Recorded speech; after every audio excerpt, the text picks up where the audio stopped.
Right, number 11, we have which of the following must be true, given that the limit as x approaches 3 of f of x is equal to 8. So since they didn't give us a function, like a specific function, we just get f of x. So we don't know what the function is. So we don't know if f is continuous at x is equal to 3. Remember, when x is when f is continuous, right? We need to know the 3 steps to prove that, right? So let's see, continuity.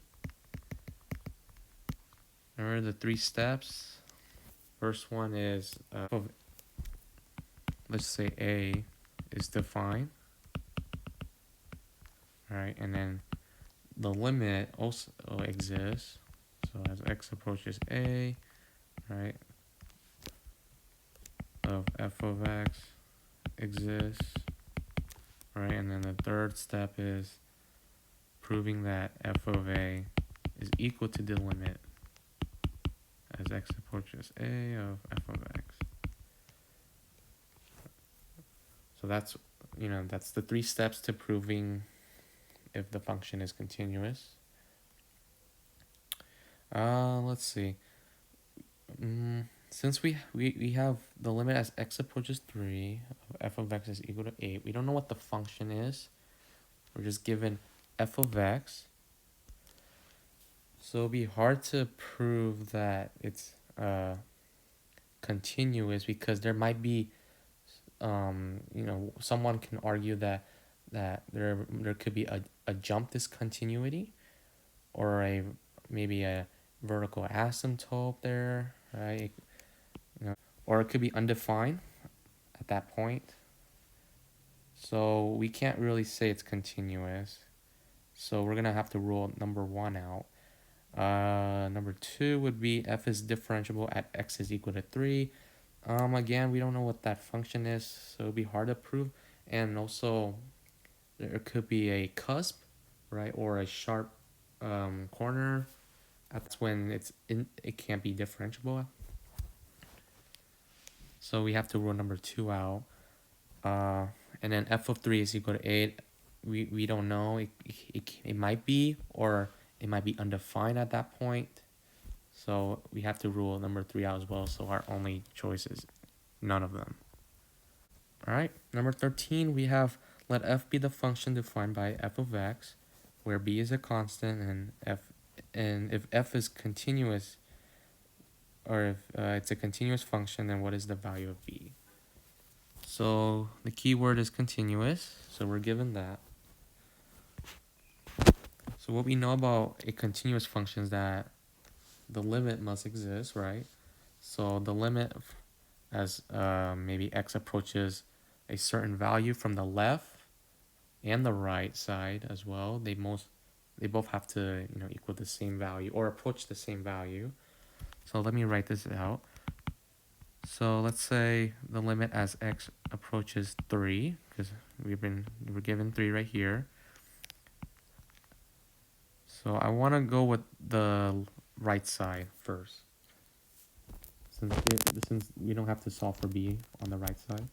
So we have the limit as x approaches 3 from the right, so at that plus sign, of f of x. And what I mean by f of x, I am referring to 6 times sine of pi half times x. I'm referring to that. And that will give me, by plugging that in, 6 times sine of, so it'll be 3 pi over 2. And that will give me, let's see, 3 pi over 2 would be sine of 3 pi over 2, sine of, okay, it would be -1, and then -1 times 6, which is -6. Okay, so we know what the right, or what the limit as x approaches 3 from the right of that function is. It is -6. It's approaching -6. So now we need to find what the left side is approaching, and it has to approach -6 in order for it to be continuous. So what I mean by that is the limit as x approaches 3 from the left of f of x must equal to the limit as x approaches 3 from the right. Since we know what the limit as x approaches 3 from the right is, it is -6, meaning this has to be -6 as well. So we're going to set the limit as x approaches 3 from the left of f of x, which is just x squared plus bx. And we're going to set that equal to -6. And we're going to plug in -3 in for x. So we will get 3 squared plus 3 times b equal to -6. And then this will become 9 plus 3b equal to -6. And now we just solve for b, because that's what the question is asking. What is the value of b? So by solving b, I'm going to subtract 9 on both sides. I will get 3b is equal to -15, and then divide both sides by 3, and then b is equal to -5. So and to make sure, you can plug in that -5 in for b, and then find out if that will equal to -6. All right, number 15, we have if f is continuous for between a and b, and differentiable between a and b, then which of the following could be false? So this question is testing your knowledge on theorems, right? Letter A, it looks like this is testing your knowledge on the mean value theorem. And what the mean value theorem is that if you let f be continuous on interval from a to b and differentiable on a to b, then there exists a point C between a and b such that, this is what you get, this whole part. So if you remember the definition of MVT, it matches what this question is asking for, matches this part, right? So we know that MVT, or this letter A, would be correct, right? So it's true. It applies to that. So we know A is correct. Letters C and D are talking about minimum value and maximum value. These two are testing your knowledge on EVT, the extreme value theorem. And what the extreme value theorem tells you is that if a function is continuous, which we're given that right here in the question, right? On a close interval a to b, exactly what we're given, then the function must have a maximum or minimum on that interval. And it sure does, because we're given that it's continuous. So these two must be correct. And then lastly, since A, C, and D are correct, and then leaves us with B being wrong. So our B is going to be our answer. And what B is testing you is the Rolle's theorem. It's testing you your knowledge on Rolle's theorem. What Rolle's theorem is saying is that f of x must be continuous on a close interval, which we're given. So far, that's true. And second thing is it must be differentiable on the open interval, which that's also true. But there's one more condition that must be met in order for that to be true, is that f of a is equal to f of b, which we're not given that, so we don't know if that's true or not. So we have to leave b as false. All right, so this tests your knowledge on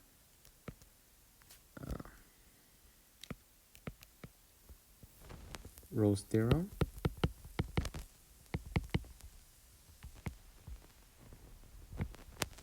And the Rolle's theorem doesn't appear that much on the AP exam. I feel like it's a bit rare, but it's still good to be aware of it and know a lot about it in order to do well in case that ever comes up on the exam.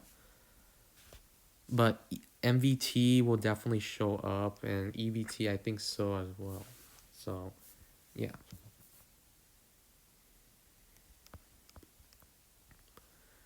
All right, we're almost done.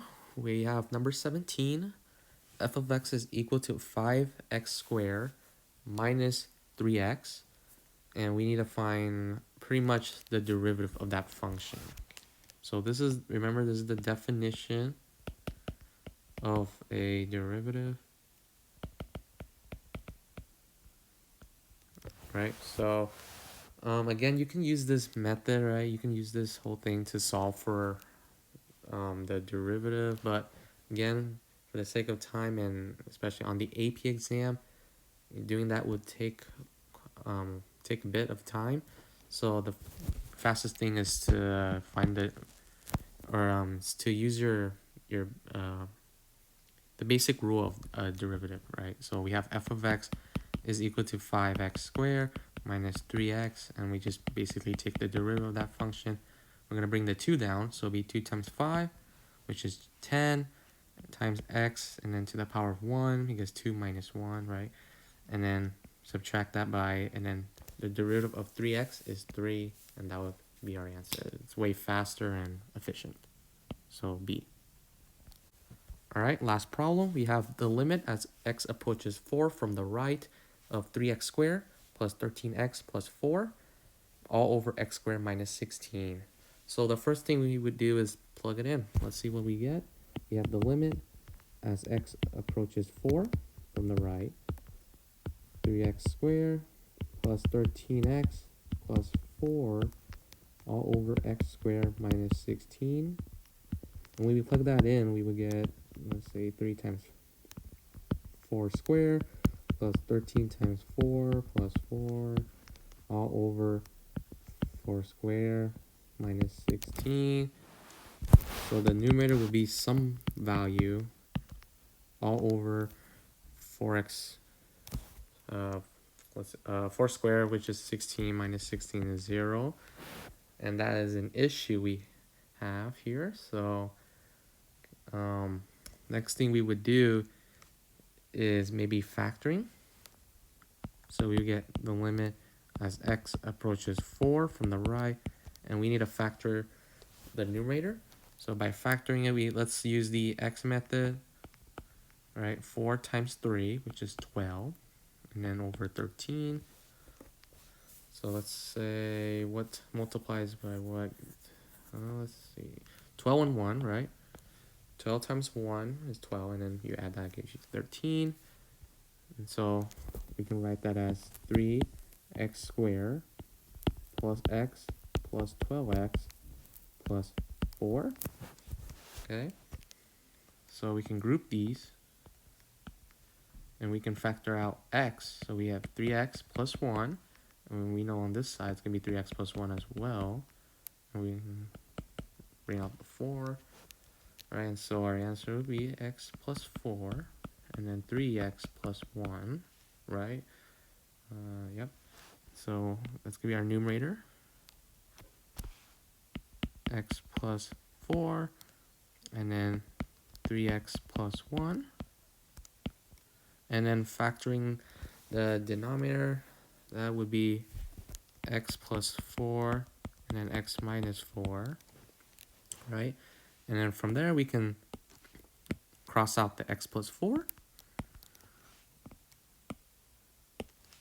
And then we will have 3x plus 1 over x minus 4. Then we can now plug in. So we have the, actually, let me just try to plug it in right there. So I'll have 3 times, and then it's from the right, so I'll use 4.001. And then plus 1 over, and then 4.001 minus 4. You can use your calculator if you want. This would give you, like, let's just say 13. Why not? And then over 0.001. And this will give you, I believe it was 13,000 something. So that would just be infinity. We will represent that as infinity. It'll give you a large number, so that will be represented as infinity, which is A. Alright. Alright, I hope this helps, and continue to practice your limits and derivatives.